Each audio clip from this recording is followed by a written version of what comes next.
이렇게 진행을 하도록 하겠습니다. 이게 PPT의 퀄리티가 이전 분이랑 많이 좀 차이가 나는 점 양해를 좀 부탁드립니다. 네. 일단 저는 대외 활동부터 프리랜서 그리고 사업까지 정말 좀 여러 프로세스를 겪어왔어요. 좀 생각보다 흔치 않은 프로세스를 겪어왔는데 여러분들이 뭐 사실 코딩을 배우고 이렇게 학교를 와도 지금 뭘 해야 될지를 잘 모르실 거예요.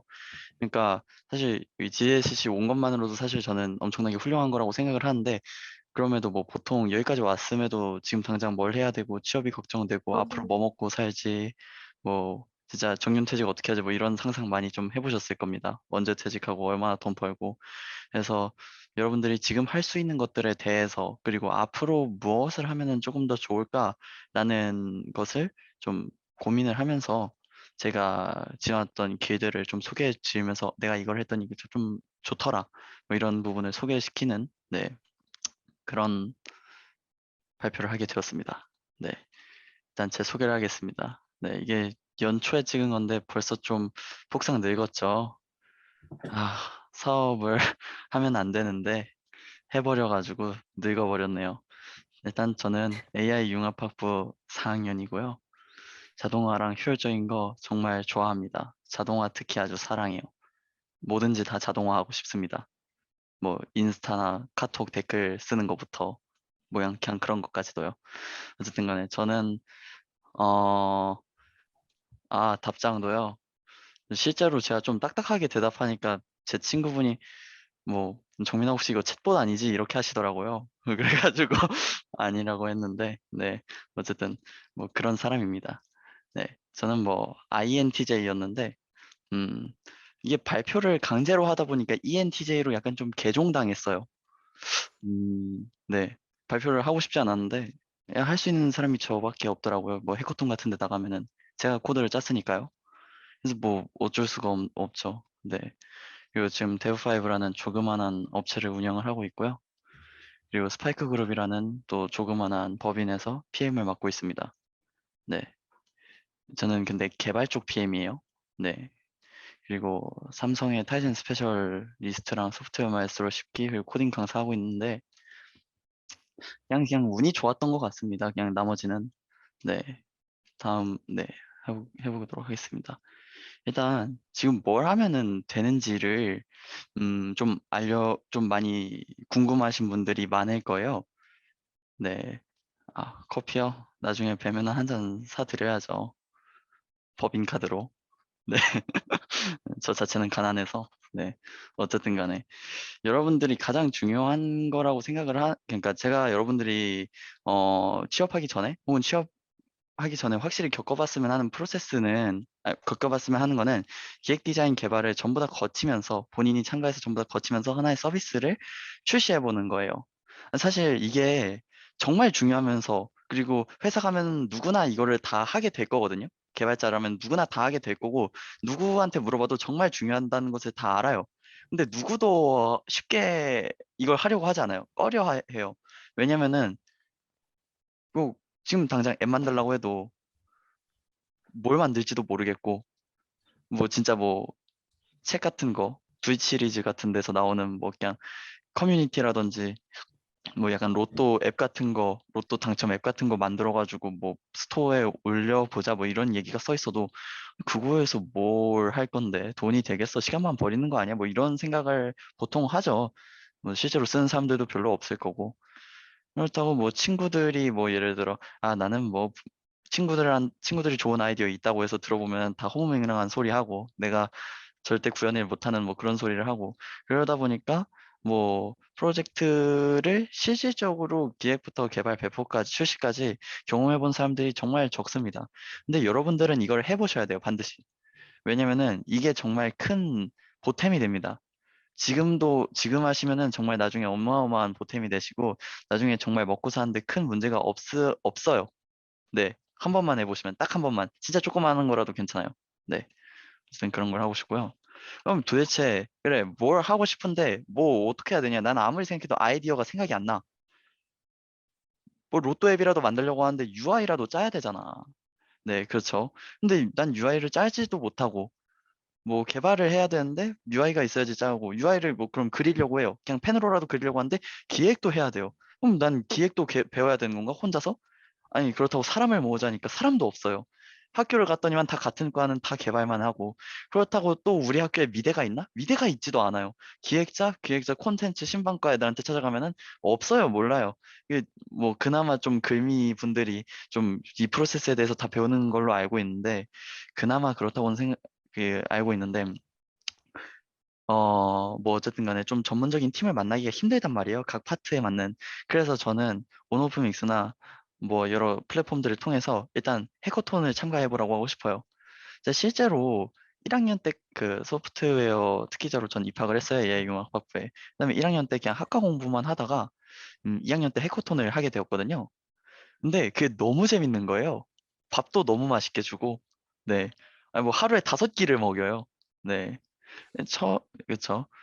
막 야식도 주고 피자, 치킨 주고 막 하면서 그러면서도 전 정말 좋았던 게 24시간 안에 서비스를 일단 하나를 출시를 해야 되니까 기획이 한 3, 4시간 안에 나오고 막 발표 자료 만들고 개발까지 프로토타입까지 다 만들어야 되니까 그게 너무 급박하면서도 너무 그냥 설레고 즐거웠습니다. 그 열정을 느끼는 그런 해커톤이.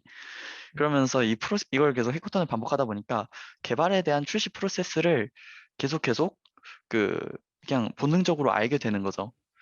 그리고 뭘 만들어야 될지 뿐만 아니라, 그리고 어떤 서비스가 정상적으로 운영이 되고 개발하려면 어떤 부분이 필요한가, BM이 필요한 거, 예를 들어, 그리고 심사위원들이 정말 날카롭게 저희를 진짜 제대로 패거든요, 참가자들을. 그걸 진짜 맞으면서, 뭐, 강원도에 약간 쇼핑몰 뭐 플랫폼을 뭐 냈다. 그럼 이거 누가 쓰는 건데? 뭐 시장 타겟이 뭔데? 시장 조사는 해왔니? 아, 그럼 강원도 인구가 얼마니까, 뭐 소득이 얼마니까 이렇게 된 겁니다. 그럼 강원도 사람들이 전부 다 이 앱을 쓰니? 그럼 그 쓴다고 치자. 어떻게 홍보해서 그렇게 만들 건데? 그럼 거기에 투입되어야 되는 예산은 얼만데? 뭐 이렇게 되니까 완전 그냥 멘붕하는 거죠. 개발자인 저는 그냥 코드 적어서 앱만 하나 만들어서 예쁘다, 예쁘니까 우리 강원도 경기도 그냥 대한민국 모두가 내 서비스를 써주겠지 했는데 아니었다 이거죠. 네, 뭐 어쨌든 간에 해커톤을 통해서 그리고 전문가들의 피드백을 통해서 정말 많이 두드려 맞으면서 프로젝트를 해보면서 네, 이 프로젝트의 기획, 디자인, 개발 프로세스를 24시간에서 48시간 안에 압축해서 배울 수 있었고, 그리고 저는 해커톤을 통해서 새로운 기술 스택을 많이 좀 도전을 해봤어요. 그것도 정말 좀 크게 의미가 있었던 것 같습니다. 모든 뭐 것들을 좀 토대가 되었다, 해커톤이. 네. 그 다음에 대외 활동을 했습니다. 그러니까 대외 활동이 해커톤뿐만 아니라 좀 긴 과정을 했어요. 대한민국에서는 이게 3대장이죠. 네. 소프트웨어 마에스트로랑 이 베스트 오브 더 베스트 밖에 없었는데 이번에 42 서울이 생겼어요. 저는 그중에서 전 사실 보안 쪽은 아니다 보니까 BOB는 안 했고요. 전 소프트웨어 마에스트로랑 42 서울을 했어요. 소프트웨어 마에스트로는 지금 전부 다 끝까지 다 했습니다.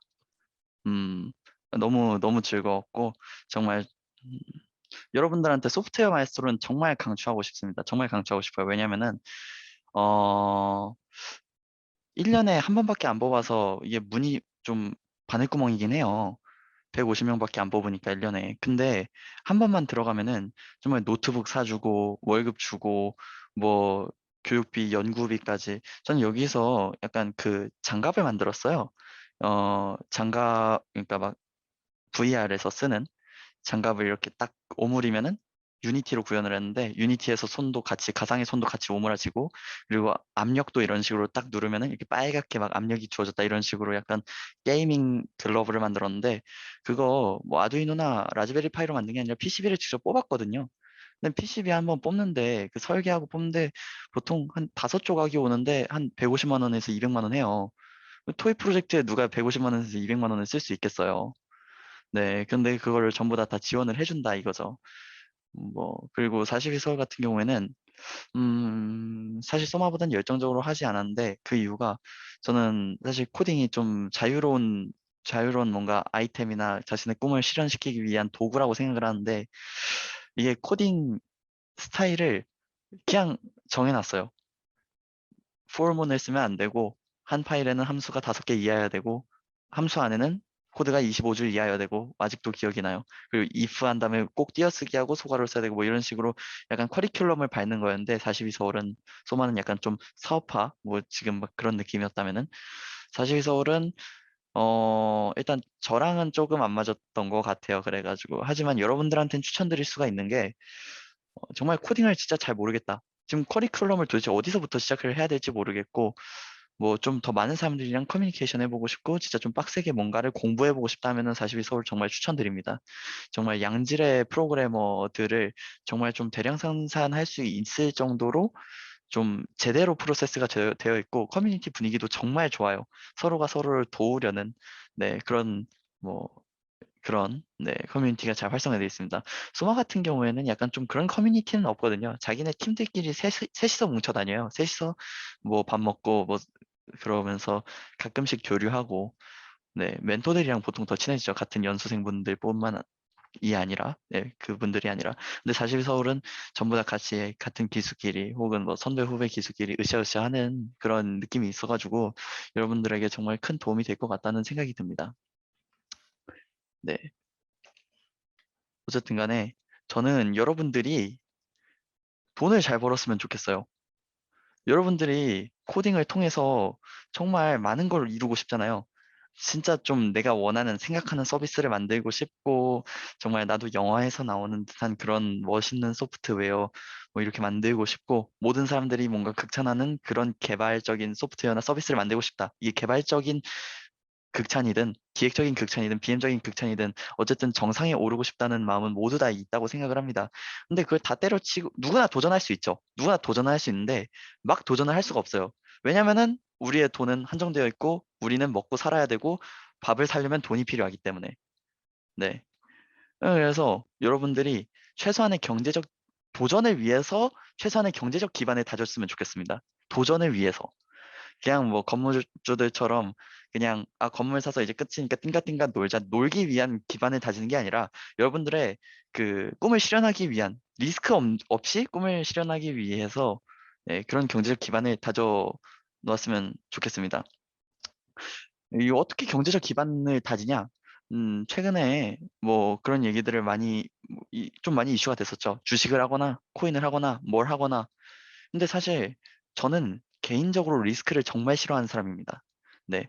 100원 잃고 100원 잃을 가능성이 있고 만 원을 얻을 가능성이 있는 것을 택하는 것보다 차라리 잃을 가능성이 없이 그냥 천 원을 얻는 것을 선택하는 사람이에요.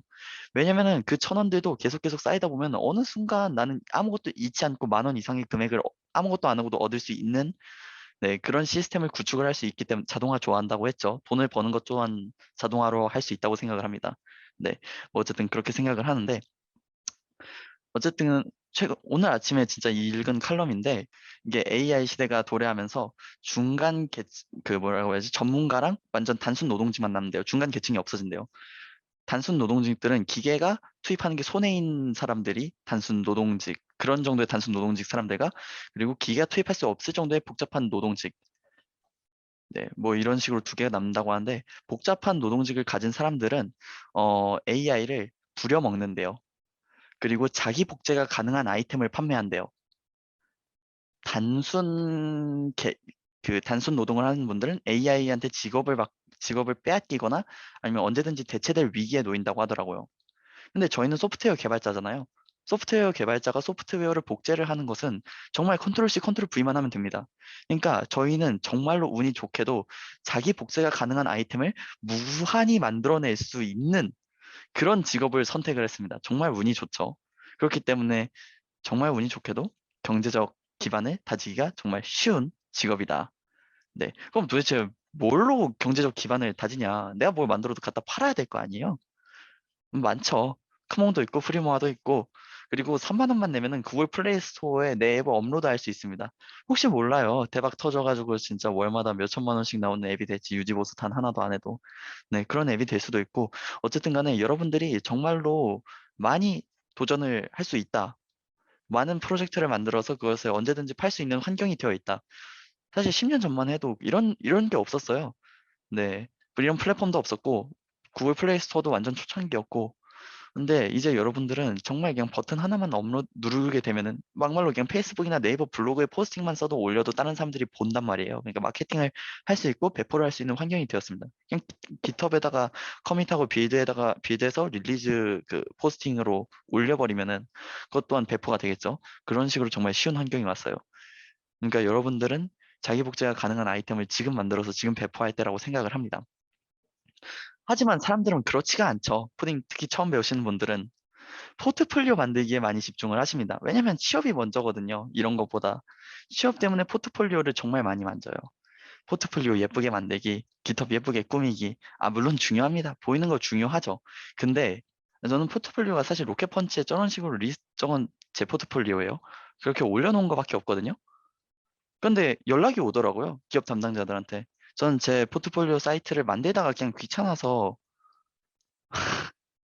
나중에 네, 공유 드리도록 하겠습니다.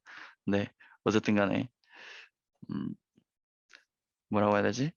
로켓펀치로 계속 연락이 오더라고요. 뭐 다른 이메일이든 전화든. 저는 포트폴리오를 만들다가 그냥 귀찮아서 포기를 했어요. 네, 귀찮은 거죠, 이거는. 네, 귀찮아서 포기를 했고, 그냥 이렇게 올렸는데 계속 연락이 와요. 그러면서 느끼는 게, 이 포트폴리오를 조금만 더 예쁘게 UI, UX를 개선해서 조금 더 예쁘게 만들면은 회사가 날 바라봐 주겠지. 맞습니다. 하나의 서비스도 좀 제대로 예쁘게 UI, UX 고려해서 정말 멋있게 만드는 거 중요해요. 당연히 중요합니다. 하나하나의 장인 정신이 깃드는 거 정말 중요한데 그게 포트폴리오면은 저는 약간 좀 갸우뚱할 것 같아요. 포트폴리오를 조금 더 신경 쓸 바에는 하나의 프로젝트라도 조금 더 그러니까 조금이라도 더 사회적인 가치를 줄 수 있는 서비스를 만들고 도전하시는 게 조금 더 옳다고 생각합니다. 자기 자신 예쁘게 PR하고 멋있게 PR하는 거 중요합니다. 하지만 내가 만든 소프트웨어가 그것보다 더 지대한 사회적 가치를 가져다 주고 있고 영향을 주고 있을 때, 그냥 그거 하나만으로 자기 자신은 뭐 PR을 할 필요가 없을 정도로 이미 증명이 됐다고 생각을 해요. 그러니까 여러분, 막말로 여러분들이 회사 대표예요. 나는 지원자 2명이 지원을 했네요. 근데 한 명이 사이트를 진짜 예쁘게 만들었어요. 너무 예쁘게 만들고 너무 열심히 만드는데 프로젝트가 이 포트폴리오 하나밖에 없어요. 이 사이트밖에 없어요. 또 하나는 그냥 뭐 진짜 무성의하게 그냥 종이로 제출했는데 종이로 다 텍스트밖에 안 적혀 있어요. 한 20페이지 돼요. 근데 다 텍스트가 뭐 프로젝트에 대한 내용, 뭐 삼성에서 뭘 했고, 어디서 스타트업에서 뭘 했고, 뭐 이런 식으로 텍스트로만 적혀 있어요. 그럼 전 당연히 후자를 고르거든요. 왜냐면 포트폴리오 한 명 만든 사람보다 그냥 무성의하고 그냥 빼곡하게 텍스트밖에 없고 예쁘지 않은 이력서라도 저는 그 사람이 더 후자의 사람이 더 경험이 많기 때문에 더 많이 네, 선택을 받을 거라고 확신을 합니다. 약간 그런 거죠. 어른들이 하시는 말 중에 뭐 학벌이 높은 거보다 경험이 많은 경험자를 뽑는 게 더 일을 잘하더라. 뭐 이런 거겠죠. 네. 어쨌든 간에 여러분들이 포트폴리오 하나를 더 예쁘고 신경 쓰게 만들 시간에 하나의 서비스라도 더 만들어 보시는 것을 하나의 해커톤이라도 네, 더 만들어 보시는 것을 추천드립니다. 네. 네, 그리고 사업이죠. 여러분들 뭐 사실 소프트웨어 개발을 하시면은 사업에 대한 유혹 정말 많으실 겁니다. 나라에서도 돈 준다고 사업하라고 하고, 학교에서도 돈 준다고 사업하라고 하고, 창업 경진대회부터 해커톤도 사실 다 창업을 위한 다 초석이죠, 이제는. 네. 근데 사업하면 다 망합니다. 진짜 거의 다 망해요. 왜 망하냐? 음, 대표가 하나라도 잘해야 되는데, 전문가 수준으로 좀, 그러니까 이걸로 먹고 살 수 있을 정도로 잘하는 게 하나는 있어야 되거든요. 그래야지 회사가 안 망해요. 경제학이든 회계든 뭐 코딩이든 그냥 뭐 길바닥에 나가서 물건을 파는 걸 전문가 수준으로 해도 회사 안 망합니다.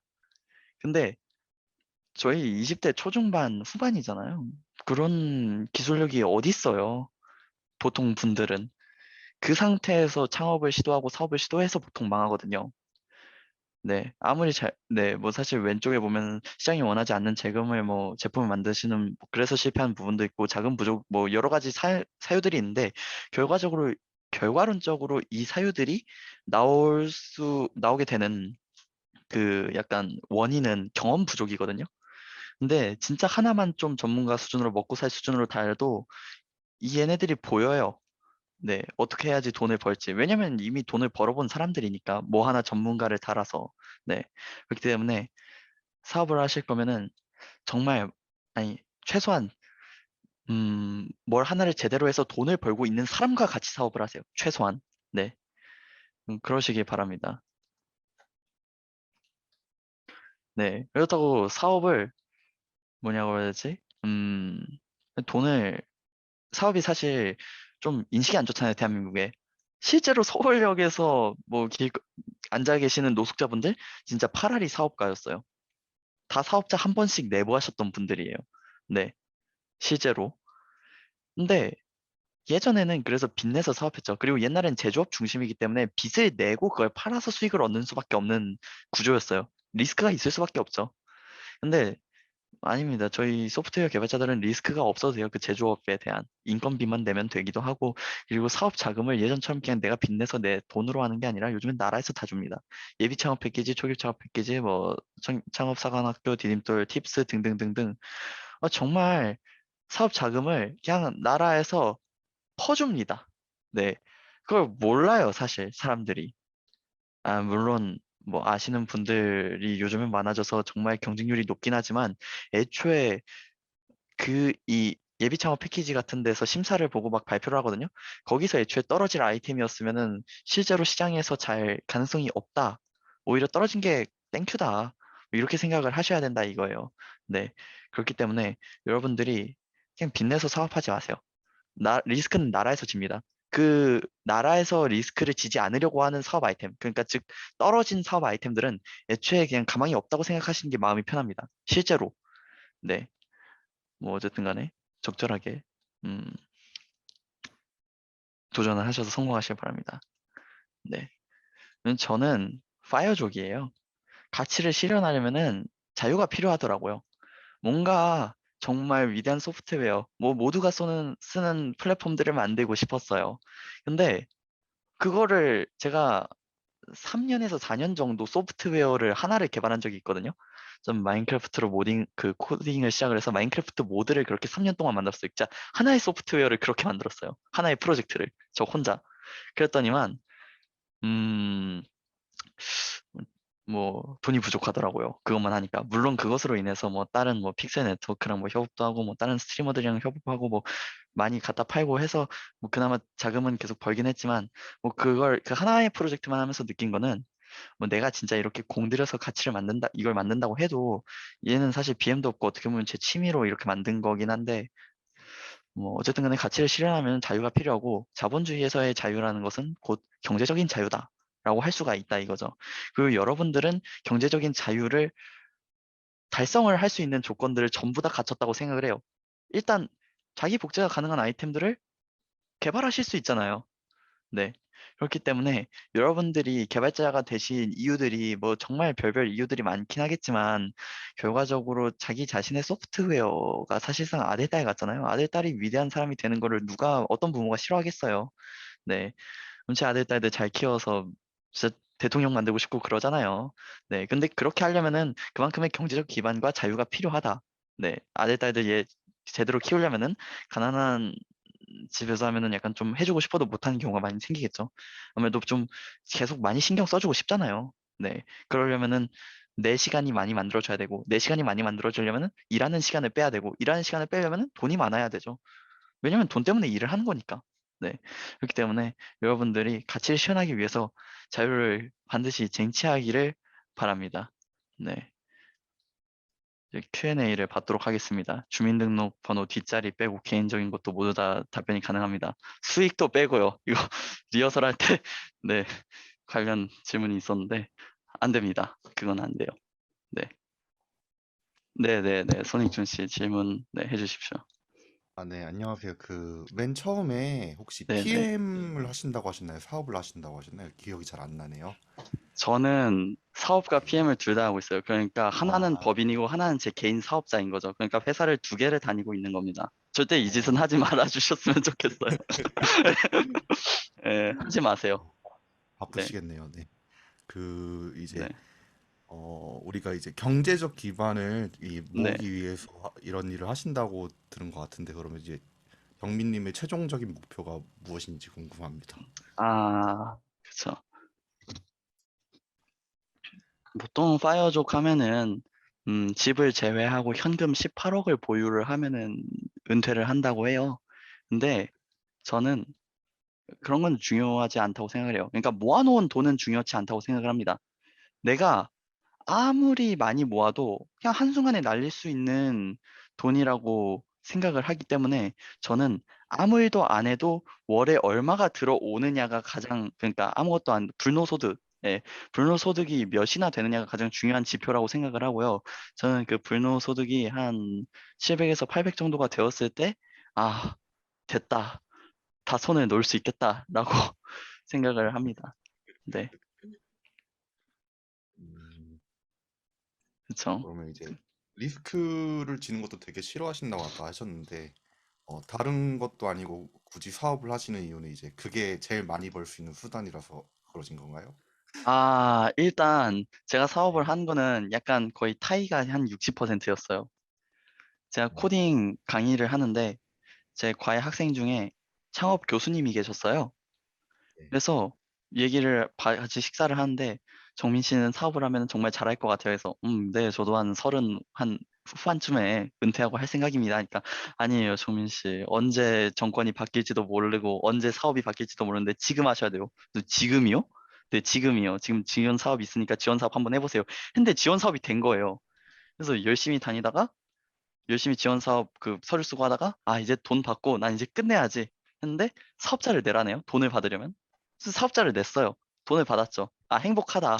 그때부터 헬게이트가 열린 거예요. 뭐 그것도 그렇고 네, 사실 일단 지원 사업에 당선된 게 일단 가장 큰 이유기도 했고 제가 이미 프리랜서로서 그리고 약간 팀 단위로서 프로젝트를 하고 있었는데 이미 수익이 많이가 아니라 나고 있는 상황이었어요. 네, 그러니까 그 사업 모델을 그대로 그냥 사업자로 전환을 해서 내면 된다. 약간 그러니까 리스크가 없었죠. 저는 왜냐면은 갖고 있는 비즈니스 모델이나 팀이 있었으니까 그 프로세스가 있었으니까 그렇기 때문에 사업이 저한테는 리스크가 사실상 크지 않은 음, 방향이었습니다. 크게 단순히 그냥 사업자가 없었다가 있는 그냥 이 yes or no의 true or false의 그런 느낌이었어가지고 뭐 생각하시는 것처럼 리스크가 크진 않습니다. 네, 네, 알겠습니다. 감사합니다. 네 감사합니다. 아, 사실 저도 이제 정빈님처럼 그 성격이 이제 그 리스크를 감수하면서 하이 리스크 감수하면서까지 하이 리턴을 추구하기보다는 리턴이 좀 적어도 리스크가 적은 쪽을 추구하는 성격이 굉장히 강하거든요.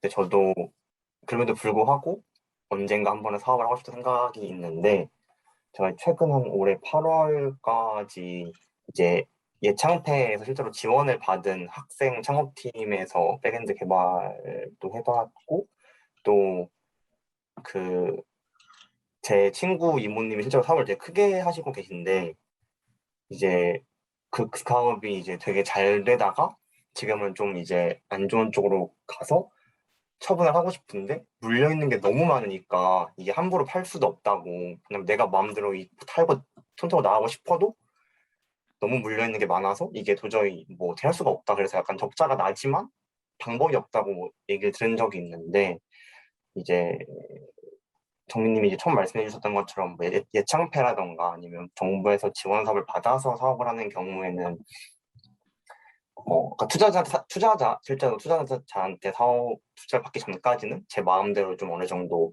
중단할 수 있지만 이제 누군가가 막 물리면 사실 중단하기가 힘들잖아요. 근데 이제 그런 부분에 대해서 아마 정민님과 저처럼 이제 그 리스크가 큰 거를 원하지 않으니까 그런 부분에 대해서 되게 고민이 많으셨을 것 같은데 좀 그런 부분에 대한 생각이 되게 궁금합니다. 네, 맞습니다. 일단 사실상 사업을 계속 유지하게 되면은 결국에는 대표 자기 자신이 사업체 그 자체가 될 수밖에 없어서 사업이랑 분리하는 게 불가능한 지경이 옵니다. 그리고 투자를 받게 되면은 그것은 더욱더 그러니까 자유를 잃으면서 거기에 의존할 수밖에 없는 사업체에 의존할 수밖에 없는 진짜 악순환이 계속 저는 그걸 악순환이라고 생각을 하는데 그래서 저는 투자를 받지 않을 생각이에요. 예, 투자라는 것 자체가 남의 돈을 빌려서 하는 거잖아요. 그러니까, 근데, 말씀하신 대로, 애초에 투자 자체가 리스크라고 생각을 하고, 저는 그래서 투자를 받긴 받을 건데, 어떻게 받을 거냐면은, 저희 회사에서 좋은 아이템이 나왔어요. 그럼 그 아이템으로 법인을 하나 새로 낼 거예요. 그다음에 거기서 투자를 받을 겁니다. 그러면은 저의 사업체랑은 리스크가 분리가 되겠죠. 네. 그런 식으로 해서 사업체를 늘려가면서 리스크를 분리해 나간다면은 음, 해당 이슈는 쉽게 마무리가 될 거라고 생각을 합니다. 네. 사실 제가 이제 투자를 받아본 경험은 있진 않으니까 사실 제가 이제 딱 직관적으로 와닿진 않는데 만약에 정민님 말씀처럼 리스크를 나누는 게 실제로 가능한 거라면 대부분의 회사에서도 그렇게 하면 될 텐데 굳이 그렇게 하지 않는 이유가 있을까요? 그러니까 리스크가 적고 아, 리턴이 네네. 똑같다면 바보가 아닌 이상 다 그렇게 하려고 할 텐데 그렇죠. 그렇게 하지 않는 이유가 분명히 있을 거라고 생각이 들어서 왜냐면은 해당 회사의 브랜드와 인지도랑 뭐 여러 무형의 가치들을 전부 다 갖다 버리는 행위이기 때문이죠. 예를 들어 삼성이 휴대폰을 만들었어요. 그런데 갤럭시를 만들었는데 그 갤럭시라는 회사를 창업을 한 다음에 휴대폰을 그렇게 냈어요. 그럼 뭐 당연히 사실 삼성이 후발 뒤에 보고 있으니까 당연히 떼기야 하겠지만 지금처럼 성공하진 못할 거예요. 갤럭시의 갤럭시가 아닌 삼성의 갤럭시이기 때문에 성공할 수 있었다. 라고 말할 수가 있는 거죠. 그 정도로 브랜드의 가치와 점영도 등등 무형의 가치들은 돈으로 환산하기가 어려워요. 정말로 브랜드적인 가치부터 마케팅적인 요소를 전부 다 고려해 봤을 때 그냥 뭐 사실 돈으로 하면은 몇 조가 된다 뭐 이렇게 전문가들이 얘기하지만 그거 이상으로 사실 그냥 가치를 매기는 게 불가능하거든요. 훈민정음 해례본과 같이. 네. 뭐 그렇기 때문에 어 그런 리스크들을 감수하면서도 그렇게 같이 사업을 키우려고 하는 거죠. 그게 더 많이 버니까 리스크를 안으면서 더 많이 버니까 하이 리스크 하이 리턴이니까. 근데 말씀드렸듯이 저는 뭐 만 원이 아니라 사실 100만 원을 벌 수 있다고 해도 그냥 1,000원을 갖는 사람이에요. 네, 왜냐면 1,000원 계속 모으다 보면 언젠가는 100만 원, 1,000만 원씩 들어올 거라고 믿는 사람이기 때문에 네, 그렇기 때문에 저는 그렇게 그런 식으로 제 브랜드랑 인지도를 전부 다 포기해서라도 음, 그런 식으로 분리해서 진행을 할 것 같네요. 네. 혹시 하나만 더 말씀 아, 여쭤 네네네. 언제든지. 아, 네. 혹시 아까 이제 말씀해 주셨던 게 회사를 저는 또 하나 만든다는 느낌으로 이해를 했는데 맞나요? 네, 정확합니다. 근데 그러면은 만약에 회사 뭐 원래 회사 A가 있었는데 계속 회사 A에 물리는 게 아니라 회사 B, C, D를 만들어서 예를 들어서 회사 A가 B가 있으면 네. 만약에 이제 A는 잘 돼 가는데 B에서 아까처럼 물리고 몰려서 함부로 그만둘 수가 없는 회사가 됐는데 계속 적자가 나는 상황이면 회사 A에다가 계속 물린 것과 회사 A랑 B를 분리해서 B에서 계속 물리고 있는 것과 그러니까 근본적인 차이가 있나요? 어차피 B라는 걸 포기 못한다는 건 음, 똑같은데 그러면 아까 말씀하신 대로 리스크를 줄인다고 했을 때 B라는 게 원할 때 포기가 되어야 리스크가 줄어드는 건데 어쨌든 B라는 회사도 내가 원할 때 포기를 못하는 거면 사실상 같은 게 그렇죠. 아닌가라는 생각이 들어서 좀 일단 이거는 창업 교육에서도 나오는 얘기인데 개인 사업자와 법인 사업자의 차이에서 시작을 해요. 개인 사업자는 개인이 사업장을 내는 건데 무한 책임이에요. 내가 잘못하면 그냥 무제한으로 그냥 나락으로 가는 겁니다. 근데 법인 사업자는 자신의 출자금만큼만 책임을 지면 돼요. 그러니까 어느 순간 손절이 가능하다는 거예요. 물론 말씀하신 대로 그렇게 계속 꼬여서 내 생활 자체가 뭐 A사가 있고 A사에서 B사가 떨어져 나왔다고 했잖아요. 만약에 그런데 B사가 그렇게 엮여가지고 B사를 포기 못한 상황이 됐다. 사실 그거 자체가 전 잘못된 거라고 생각을 하거든요. 엮이려면 A사에서 계속 엮여야지 그래야지 B사를 언제든지 손절이 가능하지. 그런 식으로 이거는 시스템 구축이랑 자금 운용을 어떻게 하냐의 차이라고 생각을 합니다. 어쨌든 간에 저는 조금 더 빠르게 잘라낼 수 있게 썩은 가지는 언제든지 잘라낼 수 있도록 법인을 그런 식으로 만들려고 하는 거죠. 그래서 네, 그렇죠. 뭐 어쨌든 그런 식입니다. 뭐 그러다가 영 안 된다. 근데 기술은 회수해야 된다. 그럼 뭐 R&A 뭐 이런 식으로 해서 회사를 인수합병할 수도 있는 거고.